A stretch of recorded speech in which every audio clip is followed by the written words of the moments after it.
Okay, welcome to Module 2 for Hume. In our previous module, we were talking about his main argument, which basically is that he's rejected this idea that other philosophers like Locke have put forward, that we have this self, which amounts to personal identity. He says we have no such thing as that, because all we have are these perceptions. And that's his bundle of, and he says we have a bundle of them. So it's his bundle of perceptions, bundle theory or bundle of perceptions theory. So yeah, now he's going to look at another quite important idea, I guess, which is to do with why the hell do we even want to try and give something an identity. Yeah, because as humans, we just seem to naturally want to think we have an identity. Yeah. Hume's question is, why do we do that? Yeah, exactly. So this is his question in his own words. What then gives us so great a propension to ascribe an identity to these successive perceptions? In other words, propension means tendency. Why do we have such a tendency to give an identity to this bundle of perceptions? All we have is one perception after another. They're not linked, according to Hume, so why do we want to link them? Right? Does that make sense? Yep. Okay. So he begins his explanation of this by saying that first he's going to look at how we ascribe identity to plants and animals, because he thinks that by talking about this issue, this provides an analogy for talking about the identity of persons. So he's going to go through some kind of tricks that we play on ourselves in our own brains when we're thinking about the identity of plants and animals, and then he's going to link that to when we're thinking about the identity of persons. Does that make sense? Yeah. The other thing, sorry, I added in and objects because he actually talks about objects as well. Yeah. So I assume he means plants, animals, and objects.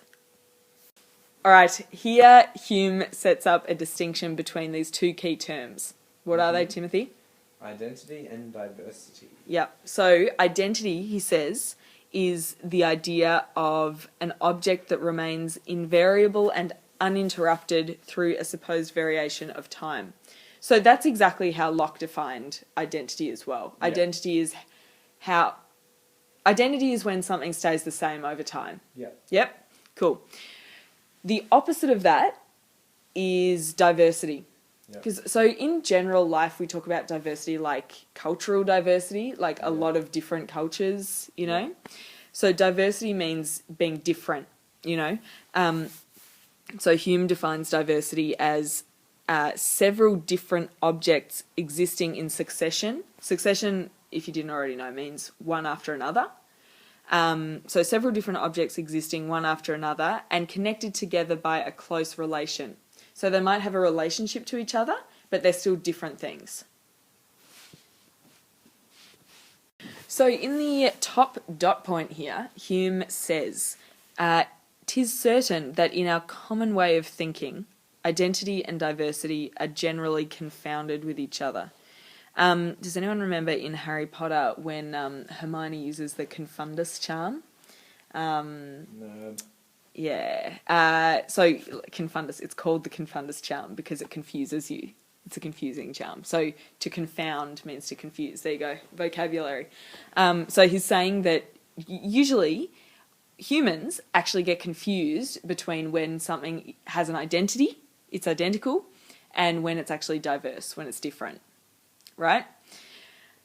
Okay, why do we do this? Why do we get so confused between identity and diversity? Well, Hume says that the action of the imagination, in other words, how our brains work when we think about identity is almost exactly the same as how our brains work when we think about diversity. He's going to give a whole bunch of examples of this a little bit later on, but I'll start by giving one example, right? So he gives the example of, he doesn't use this term obviously, but say you have a lump of Play-Doh, right? Yeah. He just calls it a mass of matter. You've got a lump of Play-Doh in front of you. Imagine you take away one speck of Play-Doh. Yeah. Right? Hume says the Plato before you took away the speck and the Plato after you took away the speck are actually diverse. They're different because something's changed. Yeah. But we are inclined to think that they're identical because the change is so small. Yeah. So when we look upon the original lump of Play-Doh, we're looking upon identity, and our brains are working in a way that thinks about identity. Yeah. And then when the speck is taken away, our brains are working in a way that considers diversity. But those two brain actions are almost exactly the same. Do you know what I mean? You can't actually you can almost not tell the difference between the Play-Doh when it was whole and when it was altered. So he said, and this is the third dot point, it facilitates the transition of the mind from one object to another. So from the Play-Doh when it was whole and the Play-Doh when we've taken away a little bit, our mind transitions from those two things very smoothly and easily. And so we almost don't notice when an identical thing turns into a diverse thing. And therefore we have a tendency to think that we're looking upon or contemplating one continued object, even though it's changed. So really they're not entirely separate terms, identity and diversity. What do you mean? Well, identity is just what a particular thing is at a particular moment. Yep. And diversity is almost, no, it's not the act of becoming different, but it's them it being a different thing. Like it becomes... Yeah. Okay. Because he's thinking about things over time. So over time, something that was once identical could be changed and therefore become diverse to that original thing. Yes. Yeah. And also have a different identity. It doesn't maintain the identity either. No, when it becomes diverse, its identity changes. Yes. Yeah. Yeah. But you get the point about it's very easy to think that those two things are identical still. Yep. But how is that us confusing it with thinking about diversity? Because if the Play-Doh remained untouched, our brain would be analysing something that was exactly the same. In other words, identical. But then when it is slightly altered, suddenly we're looking at something that's different. In other words, diverse. Yeah. But he's saying our imagination, when we imagine the exact same lump of Play-Doh, and when we imagine a Play-Doh that's changed slightly, our brain's doing almost the same thing because there's only such a slight difference. Okay. So our mind easily confuses those two things for each other. Yeah. Okay. Okay, so just quickly to clarify all this. So first of all, it's really important to point out that this idea of identity that he's talking about is a really strict... you could almost call it strict identity. It is one particular thing. Sorry to butt in. I reckon that the way Hume defines identity is actually different from how Locke defines it. Okay. And it's different from how we normally think about it. So this might be confusing you when you think about the points that Hume's making here. Yeah. So when Locke talks about identity, he's saying, of course we change throughout our lives, right? We grow old, our bodies change, whatever.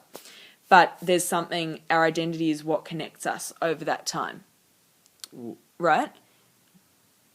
Our identity is the thing that holds us together. Locke is. Yeah. Locke's saying that, Okay, Hume is saying that Hume agrees with Locke that we're constantly changing. Yes. But Hume thinks that there's nothing that holds us together, right? So for Hume, there's no identity that holds us together throughout changes. There's the only way that identity can possibly exist is if there's absolutely no changes to something. Yeah, so that's when it's got a strict identity, Yeah. right? It's got a strict identity as a particular thing. Can we think of an example?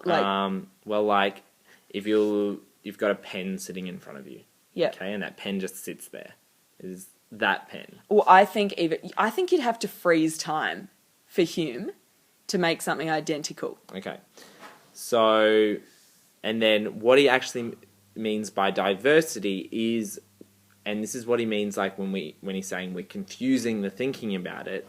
Diversity is actually that process of things changing and us thinking through those things changing. Okay, that's diversity. And he's saying what we currently do and what we is that we just think that that's identity. We think that it's those things changing. So let me give you an example again. When actually it's diversity.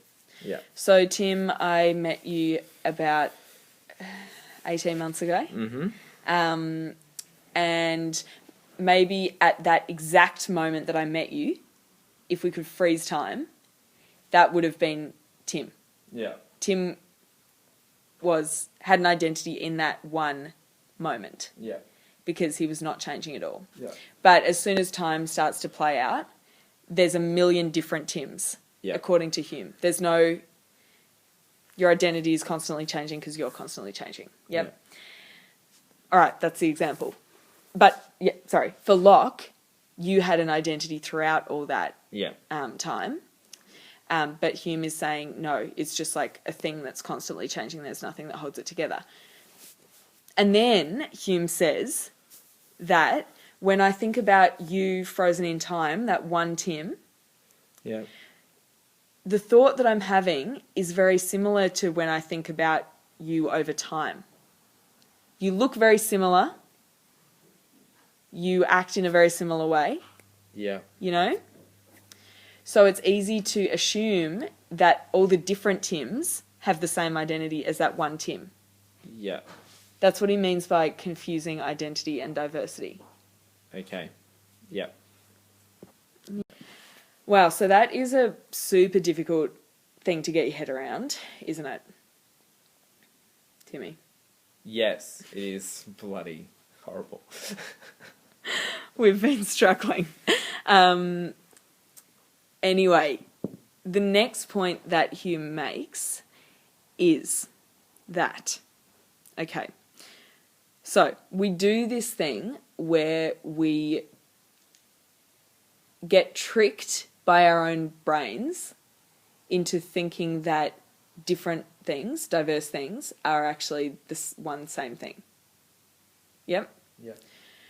Hume says that we often, because our brains make this mistake, our brains also want to justify themselves for it. So it's kind of like the brains know they're making a mistake but want to give an excuse for it. So if I look at you, Tim, and you've changed a lot over the time I've known you, I guess, but my brain still wants to say that you're the same thing. Yeah. My brain will make up some new and unintelligible principle that connects all those different versions of you together. Another construct. So my brain might come up with the idea of, oh, well, you have the same soul. Even though your body's changed and everything about you's changed, you've got the same soul. Or you've got the same self. Yeah. And he also says we might think you've got the same substance. I don't really know what that means, but it's just another example of an unintelligible principle that connects the diverse versions of you over time in my brain. Yeah. So this is the end of this module. The whole rest of the text is basically giving examples of these principles that we come up with to try to justify the mistake that our brain makes. Okay. Cool. So look forward to that. Yeah. See ya.